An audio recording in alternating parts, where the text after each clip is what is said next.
بسم اللہ الرحمن الرحیم باب مناقب الصحابہ رضی اللہ تعالی عنہم اجمعین۔ مشکوٰۃ شریف کی احادیث چل رہی ہیں اور اس وقت جو حدیث چل رہی ہے یہ ہے 6007 نمبر، اور یہ باب ہے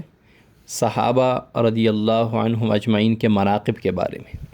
مناقب جمع ہے منقبت کی، اور منقبت فضیلت کو کہتے ہیں، اور فضیلت ہر اس اچھی عادت اور خصلت کو کہتے ہیں جس سے بندہ معزز بنے، جس کے سبب بندے کی عزت اور شرف میں اضافہ ہو، چاہے وہ اللہ کے نزدیک معزز بنے یا مخلوق کے نزدیک معزز بنے۔ اور صحابی کہتے ہیں اس شخص کو جس نے ایمان کی حالت میں رسول اللہ صلی اللہ علیہ وسلم کو دیکھا ہو اور ایمان کی حالت پر ہی اس کی موت آئی ہو، یعنی آپ صلی اللہ علیہ وسلم کو دیکھا بھی ہو اور دیکھا بھی ایمان کی حالت میں ہو اور موت بھی ایمان کی حالت پر آئی ہو، اس کو صحابی کہتے ہیں۔ پھر صحابہ کی تو ویسے سب فضیلت والے ہیں، سب بڑی شان والے ہیں، لیکن ان میں بھی درجے ہیں۔ صحابہ کرام میں بھی ایک دوسرے پر فضیلت کے درجے ہیں، جیسے تمام صحابہ پر خلفائے راشدین کو فضیلت ہیں۔ خلفائے راشدین میں بھی بالترتیب جس ترتیب خلافت سے فضیلت ہے، یعنی سب سے پہلی فضیلت، سب سے پہلا درجہ حضرت ابوبکر صدیق رضی اللہ تعالیٰ عنہ، پھر حضرت ابوبکر عمر فاروق، پھر عثمان غنی، پھر حضرت علی رضی اللہ تعالیٰ عنہ۔ اس کے بعد پھر عشرہ مبشرہ کا درجہ ہے۔ اس کے بعد پھر ان صحابہ کی فضیلت ہے جو جنگ بدر میں شریک ہوئے، پھر ان صحابہ کا درجہ ہے جو جنگ احد میں شریک ہوئے، پھر ان صحابہ کا درجہ ہے جو بیعت رضوان میں شریک ہوئے، اور اسی طرح سابقون الاولون کا درجہ ہے، پھر ان کا درجہ ہے جنہوں نے قبلتین کی طرف نماز پڑھی۔ تو یہ اللہ تعالیٰ نے ان سب کو اپنے اپنے درجے کے مطابق اللہ تعالیٰ نے ان کو فضائل سے نوازا ہے۔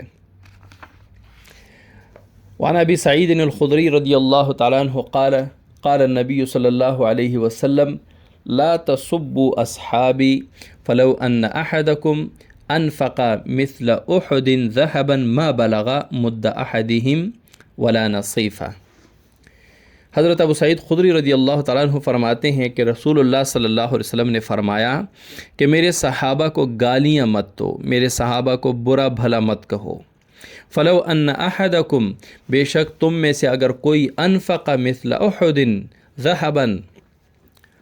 یعنی احد کے پہاڑ کے برابر اگر کوئی سونا وہ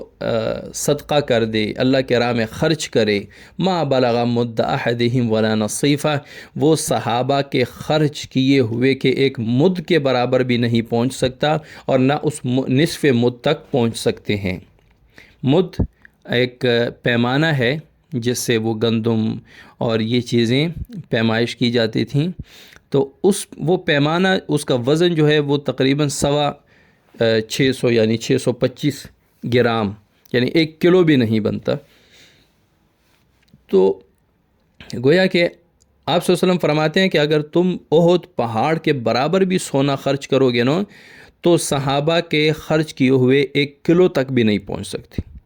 1 مد تک بھی نہیں پہنچ سکتے، اور نہ اس کے نصف تک پہنچ سکتے، یعنی نصف مد تک بھی تم نہیں پہنچ سکتے۔ اس میں صحابہ کی شان بیان کی گئی، اور ملا علی قاری رحمۃ اللہ علیہ نے